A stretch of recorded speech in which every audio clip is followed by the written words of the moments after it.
Kidney দুইটাই নষ্ট হয়ে গেছে, মানে ড্যামেজ হয়ে গেছে। আমি এখন এই যে ডায়ালিসিসের অবস্থায় এর উপরে আছি। 4 বছর আগে আমার এই কিডনির সমস্যাটা ধরা পড়েছে। 4 বছর চিকিৎসা করছি, হয়েছি। আমি তো খুব গরিব মানুষ, আমার যা সহায় সম্বল যা ছিল সেগুলো দিয়ে আমি 4 বছর চিকিৎসা হয়ে এখন আমার বর্তমান আর চিকিৎসা হওয়ার মতো কোনো ব্যবস্থাই আমার আর বর্তমানে নেই।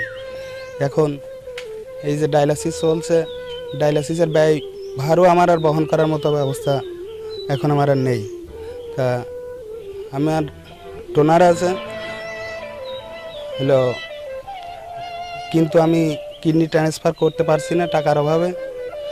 তা দেশবাসীর কাছে আমার আকুল আবেদন, যদি সেরকম সহৃদয়বান ব্যক্তি যদি কেউ থাকেন আমার পাশে একটু দাঁড়ালে আমি কিডনিটা ট্রান্সফার করে হয়তো কিছুদিন, আরও কিছুদিন দুনিয়ার আলো বাতাস হয়তো আমি দেখে যেতে পারবো।